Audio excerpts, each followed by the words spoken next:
The roads of Rochdale see a lot of Martine's sinker, and so do the town's head teachers. Sometimes I do feel like a travelling saleswoman, but I do feel it's important to get into schools, otherwise we don't know what people want and what people need. Martine, a former head teacher, pounds her beat on behalf of a charitable trust set up in 2001 to be a one-stop shop for all the CPD needs of staff in Rochdale's schools. It's an unusual and possibly unique model. REAL, or the Rochdale Educational and Learning Trust, has persuaded every school in the town to hand over its entire training budget. The way it works is that schools and services subscribe an amount which will entitle them to a full year's professional development for all their staff, which includes the caretaker, it includes the cleaners, it includes the governors, it includes everybody. For a small primary, it'd be about 700 or 800. My school was about 430 pupils, so that was about 1,300. And a large secondary would be almost 3,000. Hopwood Primary, Martine's destination today, gives REAL around £1,500 a year. In return, Martine consults Headteacher Gill Sarginson to identify the school's training needs, and then provides them from one centralised place.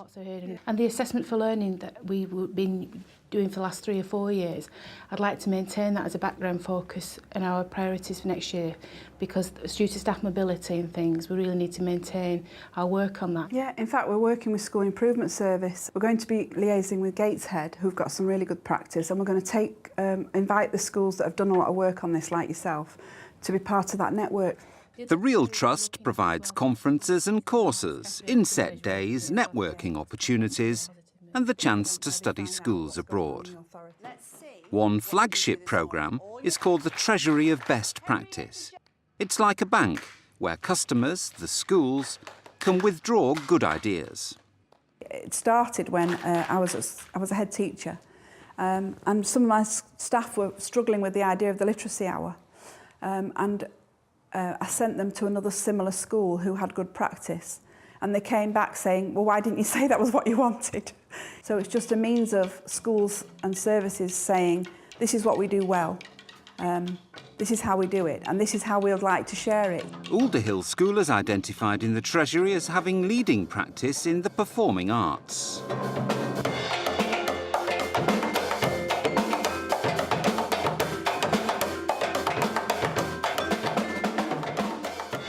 Treasury is available to everybody. So instead of having to perhaps pay for expensive courses from people who have no relationship with the schools or even Rochdale LEA, we can go to the Treasury and find within the borough, within Rochdale itself, somebody who has an expertise or a skill that we're looking for.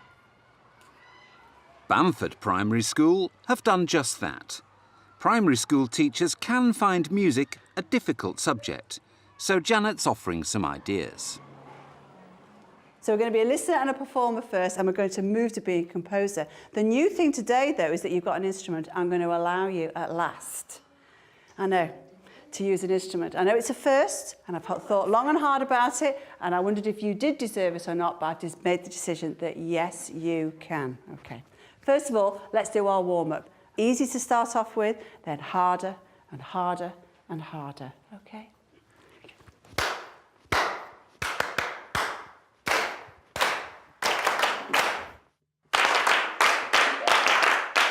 I have been working with the Bamford staff and training them to feel comfortable with teaching music education, because this is quite an alien thing for many non-specialist primary educators to work with. Okay, are you ready? Here we go.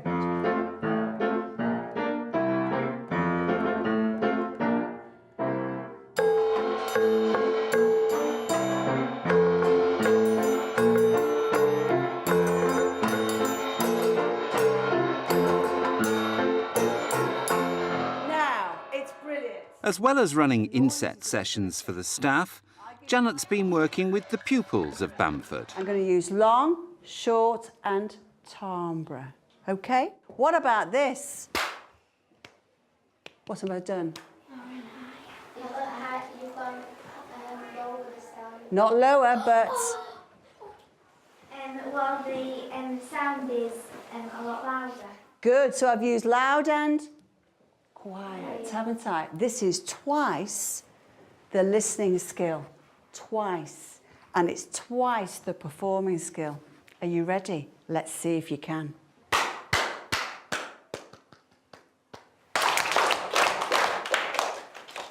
Janet's done 2 insets with us, coming into the staff, done some music sessions, talked about how to teach children to listen, compose and perform, and gave us the relevant skills that we need to do it ourselves.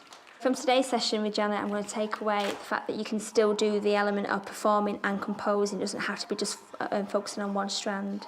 Right, you tell me, you clap it for me. Let me have a listen. Yes, you can. And if you want to, you can start adding timbre. Now, that would be fantastic. Leading by example and good practice is always much better than going on a course. Bamford's subscription to the Real Trust this year has been around £1,800. So has it been good value for money? Well, I wanted to focus on music here, and so we were able to do that through the expertise of the other people in other schools, but also because it was facilitated by the Real Trust. I've had all my whole staff trained in music. That would have cost a fortune to send them on individual courses. I think if you'd actually get it delivered within school, or everybody's hearing the same message at the same time, then you can be sure that everybody's got the message that you wanted them to get. Not every child's academic. Some children have got a talent in music, some have got a flair for performing, and I think it's up to the school to actually bring out the potential in every child, whether it's academic or not.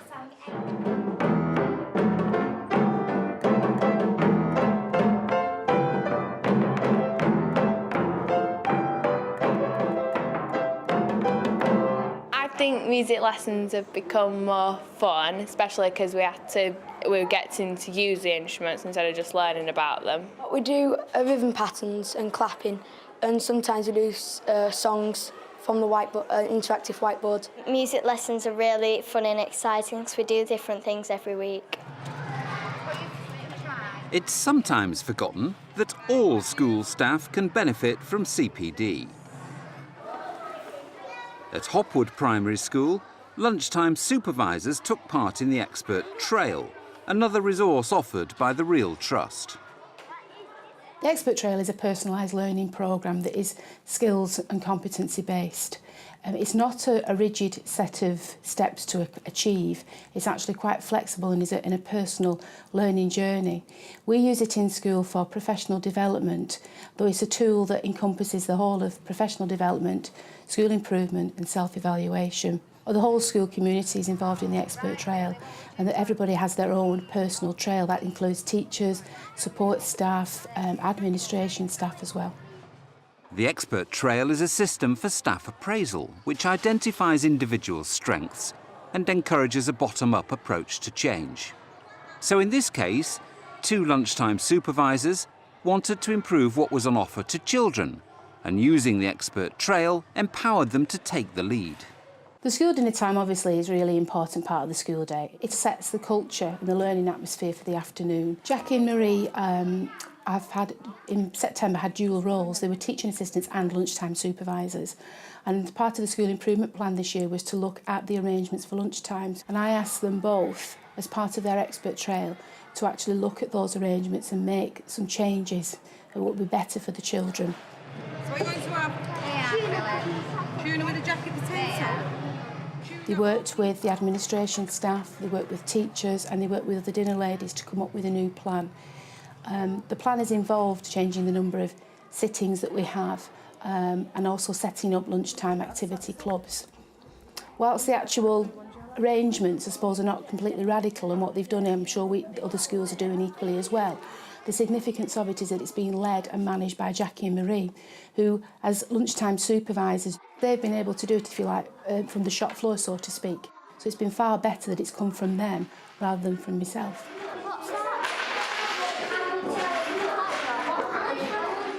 They test the cars, don't they, and race round tracks really fast. Yeah. Don't like Top Gear, really. They drive too fast. The Expert Trail has given us the guidance to help us to come up with these new plans. It's given us more confidence. If we were asked to do something like this again, we would feel confident enough. I think we do work very well together. We bounce ideas off each other and we work well together. We've come up with a very good lunchtime plan. The children are a lot better in the yard now because they've got lots more space to play in, because we take quite a lot of children to the clubs so they can have the races without getting in each other's way.